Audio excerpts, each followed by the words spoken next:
Hi ಸ್ನೇಹಿತರೆ, ನಿಮಗೆ ಯಾವತ್ತಾದರೂ ನಿದ್ರೆಯಲ್ಲಿ ಎತ್ತರದಿಂದ ಕೆಳಗೆ ಬೀಳುತ್ತಿರುವಂತೆ ಅನಿಸುತ್ತಾ?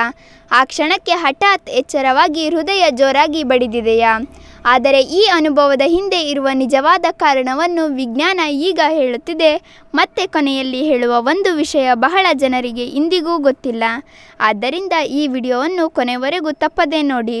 ಇದು ಜಗತ್ತಿನ ಲಕ್ಷಾಂತರ ಜನರಿಗೆ ಆಗುವ ಒಂದು ವಿಚಿತ್ರ ಅನುಭವ.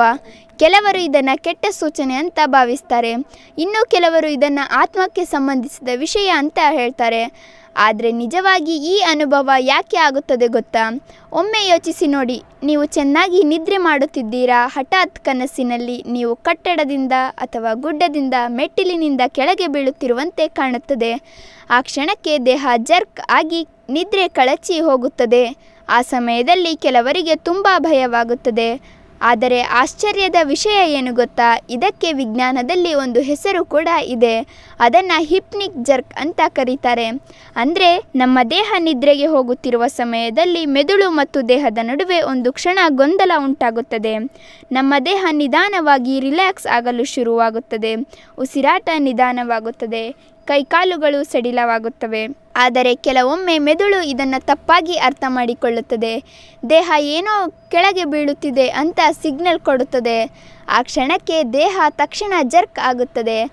ಅದಕ್ಕೆ ನಮಗೆ ನಾನು ಬೀಳುತ್ತಿದ್ದೇನೆ ಅನ್ನೋ ಫೀಲಿಂಗ್ ಬರುತ್ತದೆ. ಆದರೆ ಇಲ್ಲೇ ಕತೆ ಮುಗಿಯೋದಿಲ್ಲ. ವಿಜ್ಞಾನಿಗಳು ಹೇಳುವಂತೆ ಒತ್ತಡ, ಅತಿಯಾದ ಯೋಚನೆ, ನಿದ್ರೆಯ ಕೊರತೆ ಮತ್ತು ದಣಿವು ಕೂಡ ಈ ಅನುಭವ ಹೆಚ್ಚಾಗಲು ಕಾರಣವಾಗಬಹುದು. ಅದರಲ್ಲೂ ರಾತ್ರಿ ತುಂಬ ಯೋಚಿಸುತ್ತಾ ಮಲಗುವವರಿಗೆ ಇದು ಹೆಚ್ಚು ಆಗುವ ಸಾಧ್ಯತೆ ಇರುತ್ತದೆ. ಒಮ್ಮೆ ಗಮನಿಸಿ ನೋಡಿ, ನೀವು ಹೆಚ್ಚು ಸ್ಟ್ರೆಸ್ನಲ್ಲಿ ಇದ್ದ ದಿನಗಳಲ್ಲಿ ಈ ತರಹದ ಕನಸುಗಳು ಹೆಚ್ಚು ಬರುತ್ತವೆ. ಯಾಕಂದರೆ ನಮ್ಮ ಮನಸ್ಸು ಶಾಂತವಾಗಿರೋದಿಲ್ಲ. ಕೆಲವೊಮ್ಮೆ ನಮ್ಮ ಮೆದುಳು ಇನ್ನೂ ಆ್ಯಕ್ಟಿವ್ ಆಗಿರುತ್ತದೆ, ಆದರೆ ದೇಹ ನಿದ್ರೆಗೆ ಹೋಗಲು ಪ್ರಯತ್ನಿಸುತ್ತಿರುತ್ತದೆ.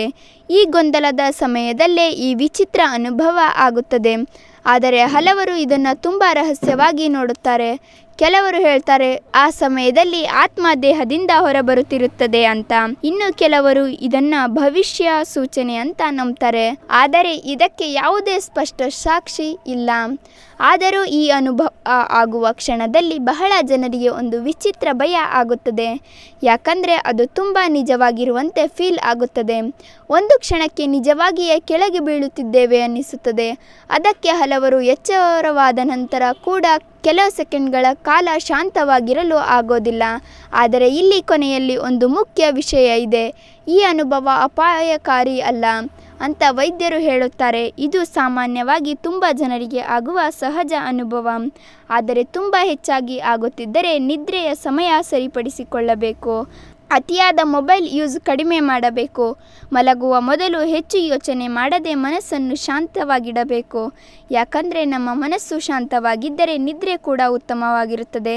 ಆದರೆ ಒಂದು ವಿಷಯ ಮಾತ್ರ ಸತ್ಯ, ಈ ಅನುಭವ ಒಮ್ಮೆಯಾದರೂ ಆ ಕ್ಷಣವನ್ನು ಯಾರೂ ಸುಲಭವಾಗಿ ಮರೆತುಕೊಳ್ಳೋದಿಲ್ಲ.